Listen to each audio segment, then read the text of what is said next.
मार्गी काम केलं पाहिजे। एकदा पक्षाचा निर्णय आला की आला। मागच्या वेळेस आपल्या इथं मार्केट कमिटीच्या निवडणुकीच्या निमित्तानं आता कुणाची युती केली? शिवसेना आणि राष्ट्रवादी। कस काय झालं? इथं मी घसा कोरडा करतोय घड्याळाला आणि तुम्ही धनुष्यबाणाला जवळ घेऊन युती करताय। त्याच्यामध्ये बसून जिल्हा परिषद तालुका पंचायत झाल्यानंतर बदल झालाच पाहिजे। त्यामध्ये मी तुम्हाला आज सांगतो जालिंदर भाऊ, जर बदल नाही झाला तर मी जुन्नर मध्ये राष्ट्रवादीच्या कुठल्याही कार्यक्रमाला येणार नाही, अजिबात चालणार नाही। त्याच्यामध्ये संजय काळे, त्याच्यामध्ये अतुल, त्याच्यामध्ये रघुनाथ, सगळ्यांनी एकत्र बसा, चर्चा करा। चर्चा करून मला येऊन भेटा। काय भांड्याला भांडं लागतं ना, पण भांड्याला भांडं लागल्यानंतर घर फोडायचं असतं काय? घर तोडायचं असतं? घर जोडायचं असतं। आम्ही जोडणारी माणसं आहोत, ही गोष्ट आपण सगळ्यांनी लक्षात घ्या। आणि ते 4 का असतील शिवसेनेचे ते सगळे बाहेर काढा। आपण त्याच्यामध्ये हे मला चालणारच नाही।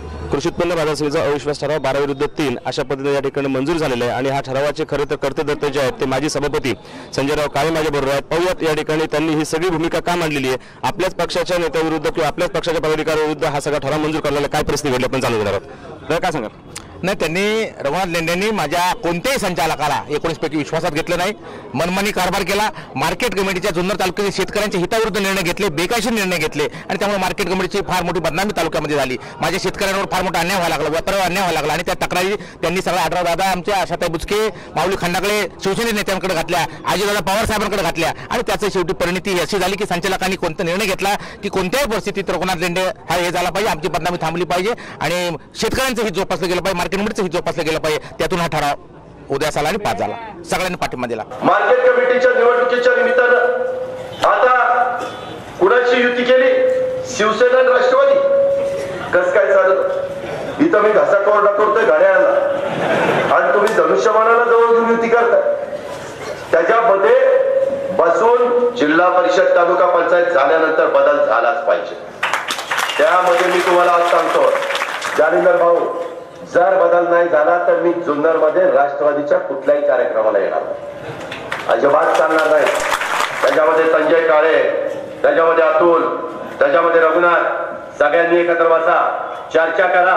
चर्चा करून मला येऊन भेटा। काय भांड्याला भांडं लागतं ना, पण भांड्याला भांडं लागल्यानंतर घर फोडायचं असतं काय? घर तोडायचं असतं?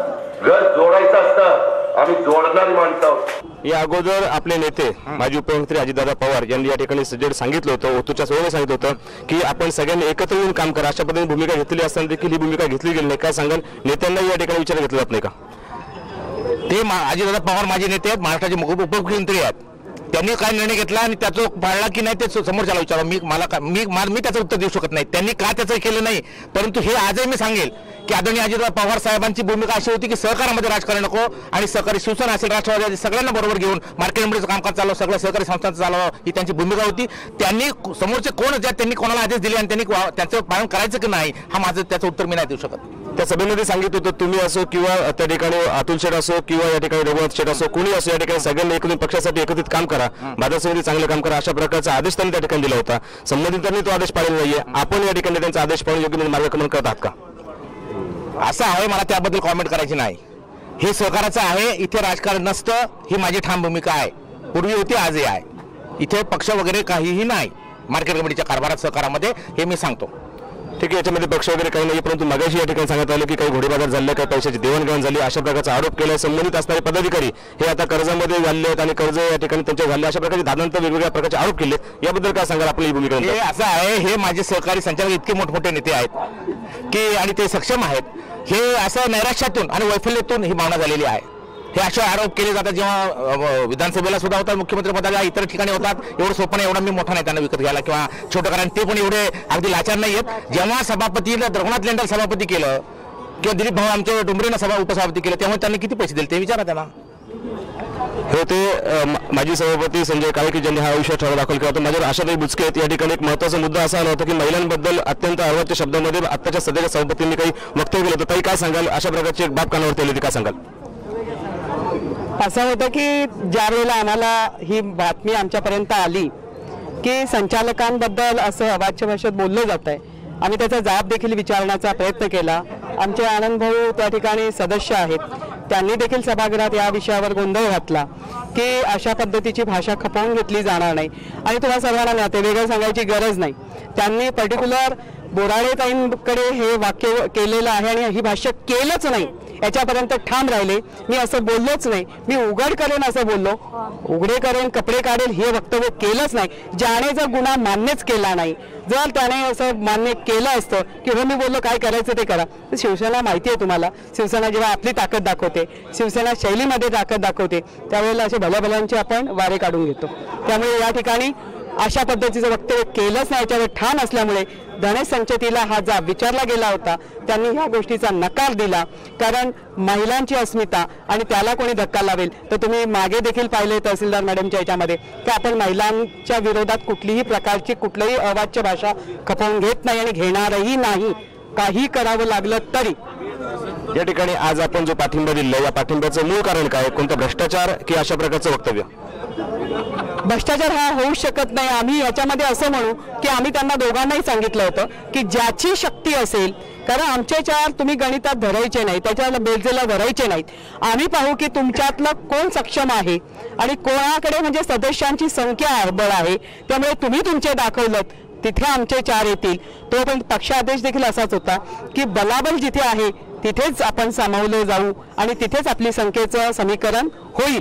पण त्यांना ते दाखवता आलं नाही, त्यांना आपल्या संचालकांना खुश ठेवता आलं नाही. खुश म्हणजे असं की त्यांना समजून घेऊन त्यांच्या मताला आपल्या मतात मिसळून आपलं मत त्यांना पटवून देता आलं नाही, त्या ठिकाणी ते कमी पडले असं दिसून येतं. म्हणून आज या ठिकाणी आपण हे चित्र पाहतोय. म्हणजे एकंदरीत मनमानी राज्यकारभार सगळा चालला होता, अशा प्रकारची परिस्थिती होती का? नाही, असं सदस्य आमचे म्हणतात, संचालक म्हणतात की त्यांना कुठल्याही बाबतीमध्ये विश्वासात घेतलं गेलं नाही. परंतु त्या सभागृहात आम्ही जाऊन बसू शकत नाही. आमच्या संचालकांचीच मानसिकता नसेल तर आम्ही त्यांना जबरदस्ती तर करू शकत नाही. किती झालं तर ते संचालक आहे, त्यांना जो अधिकार मिळाला पाहिजे तो मिळायला पाहिजे. तो त्यांना न मिळाल्याची भावना जेव्हा त्यांनी व्यक्त केली खासदार साहेबांसमोर, आमच्यासमोर, सगळ्या नेता तालुका प्रमुखापासून सगळ्यांकडे, त्यावेळी असं विचार केला गेला की जर त्यांची मानसिकता नसेल तर जबरदस्तीने कुठलंही काम होत नाही. राजकारणात सुद्धा ते असं दबावबाजी चालत नाही. शिवसेना पक्ष हा असा पक्ष आहे की सगळ्यांना विचारात घेणारा आहे. त्यामुळे आमच्या सदस्यांचा विचार करून हा निर्णय झालेला आहे. जरी या ठिकाणी शिवसेना अगोदरच्या सभापतींच्या बरोबर असते तरी देखील आता अविश्वास ठरावाच्या बरोबर मात्र या ठिकाणी संजय काळे साहेबांनी जो अविश्वास ठराव दाखल केला होता त्याच्या बरोबर आले. परत येणाऱ्या कालखंडामध्ये काय गणित होतात, कोण सभापती पदाच्या भूमिकेकडे जाणार आहे हे सगळ्यांना ज्ञात आहे. तरी देखील काही प्रक्रिया पूर्ण होणार आहे, आपण त्याचा मागोवा घेणार आहोत.